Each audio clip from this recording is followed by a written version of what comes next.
Asiphinde sinibingelele sinamukele ngaphansi kwe-YouTube channel uSiba lukaZulu. Kwisifundo sethu sanamhlanje sizophinda sibheke isakhiwo sangaphakathi senkondlo. Sizogxila-ke kakhulu kwizakhi ezimbili zesakhiwo sangaphakathi okuyindikimba kanye nomoya wenkondlo. Ake sihambe-ke sibheke isakhiwo sangaphakathi.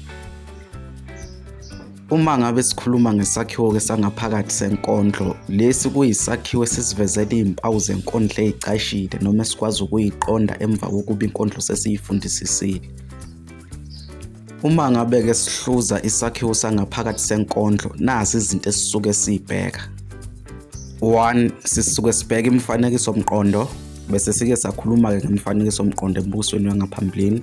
Ngicela uphinde ubuyele kwi-channel yethu ubheke lowo mbukiso. 2. Sibheka indikimba. 3. Sibheka umqondo wenkondlo. 4. Sibheka umoya wenkondlo. 5. Sibheka itone. 6. Sibheka isigqi. 7. Sibheka impindamqondo.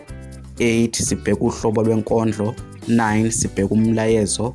10. Sibheka impindamqondo. 11. Sibheka ifuzamsindo. Ake sihambe-ke sibheke ukuthi indikimba iyini. Indikimba igama elilodwa elisitshela ukuthi inkondlo ikhuluma ngani. Indikimba-ke iyona esisuke sitshela ukuthi inkondlo ikhuluma ngani. Kungabe igama elilodwa noma amagama amabili aphethe umqondo owodwa.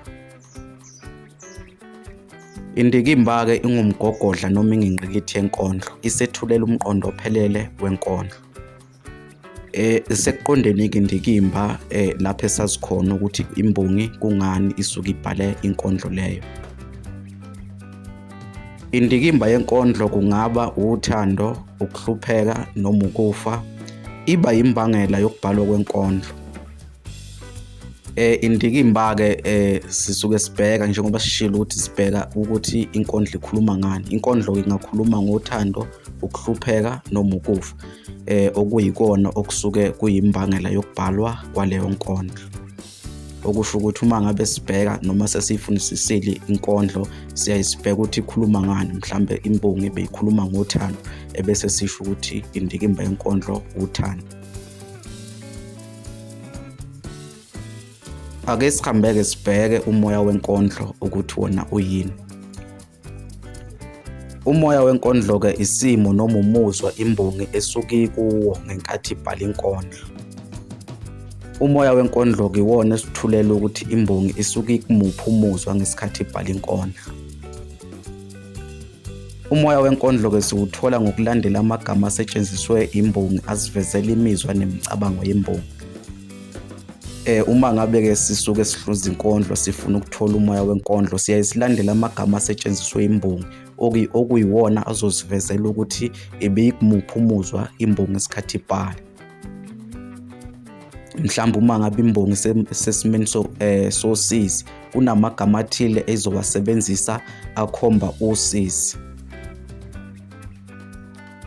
Inkondlo-ke ingaba nomoya wokukhathazeka, wokudikibala, wosizi noma ukuphoxeka, umoya wothando, umoya wokuncenga, umoya wenjabulo, umoya wokuncoma, njalo njalo. Njengoba-ke bese sike sakuveza ukuthi umoya wenkondlo siwuthola ngokulandela amagama asuke esetshenzisiwe enkondlweni.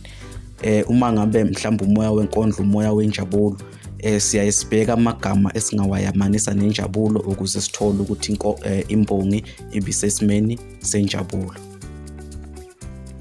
Umbukiso wethu namhlanje sizowubamba khona lapha. Asiphinde sincence ukuthi usubscribe ngaphansi kwe-YouTube channel, ushiye ukuphala kwakho kuma-comment, uphinde ulike nevidiyo yethu namhlanje. Kuze kube ngokuzayo, siyavalelisa.